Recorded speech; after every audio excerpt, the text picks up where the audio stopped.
News, interviews, education. We are TNM News. Hey everyone, I'm Christine Sclafani for TNM News, and today I've got a recipe for you. I'm so excited! I'm going to share with you one of my all-time favorite recipes, firecracker edibles, and I'm going to tell you how to make them with very little effort. With that being said, it's also easy to mess up, so pay attention and you'll be making firecrackers in no time. Here's what you're going to need. First, you obviously have to obtain some high-grade cannabis. Now, if you're making firecrackers for yourself, you're probably just going to need about 1/2 gram. If you're going to share your edibles with your friends or a group of people, you're going to need more cannabis.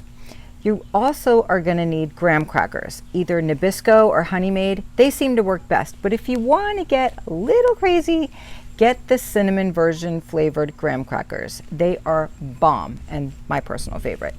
Lastly, you'll need peanut butter. Now, I use an all-natural peanut butter because it has higher levels of fat, which is good, believe it or not. In fact, the higher the fat, the better. You can even mix Nutella and peanut butter. Ah, delicioso. That also does the trick. Like I said, firecrackers are super easy to make. The weed easily bonds to the fats of the peanut butter, which eliminates a few steps people have to go through when making marijuana edibles. You'll also need the next few things. You're going to need a toothpick for stirring, aluminum foil for baking, and an oven with accurate temperature control. You can even use a toaster oven as long as it works fine.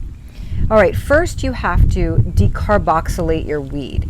In order to get the proper effects from the firecrackers, you'll need to activate the THC and the other cannabinoids. Now, we've talked all about this in previous videos, so you should know by now all about decarboxylation at this point. And if you don't, well, you will have to decarboxylate the marijuana for it to get you high. In order to decarboxylate the cannabis, you'll have to heat it in a certain way. My advice would be to keep the heat low and not rush the process, as you can totally overheat the cannabis, which will then ruin your treats. No bueno. Once you're ready to decarboxylate your cannabis, preheat the oven to 250 degrees and wait about 10 minutes for the oven to get warm. While you're waiting, you can break up your nugs into small pieces.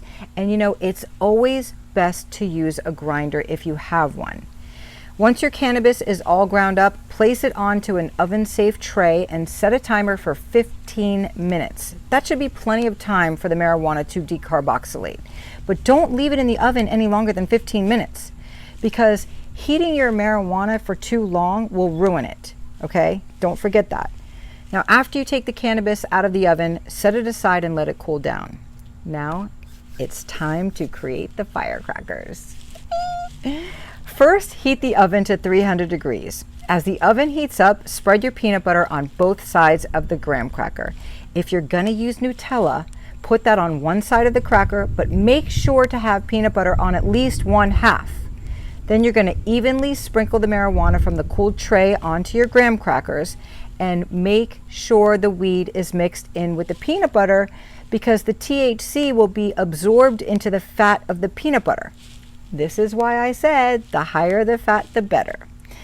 Then you're going to take your 2 pieces and use them to make a little graham cracker sandwich. Once you make it to this point, some people just tend to throw their firecrackers into the oven, but I don't recommend that, okay? Instead, what I do is I wrap my creation in tinfoil, and then I put that into the oven. Make sure if you do that, that you cover the entire thing tightly to help lock in all of the good stuff. Then put your wrapped firecracker into the oven for about 20 minutes. Once the 20 minutes is up, simply remove them from the foil and let your firecrackers cool down. Your house should smell like a delicious cannabis peanut butter candle. So good. Now remember, edibles take 30 to 45 minutes to kick in, so only eat one. Just wait and see what happens, okay? I know it's tempting because they smell super good, but you don't want to get too high too fast and ruin your day or your night. Trust me, I've been there, done that. No bueno. You can find this recipe and so much more on TNMNews.com. Don't forget about the free pipes also on TNMNews.com. All you have to do is pick one out and pay for shipping, and it's yours. Please give us a follow on Facebook, Instagram, and Twitter at National MJ News. And don't forget to subscribe to our YouTube channel at the National Marijuana News. Thanks for watching, guys. Stay lifted.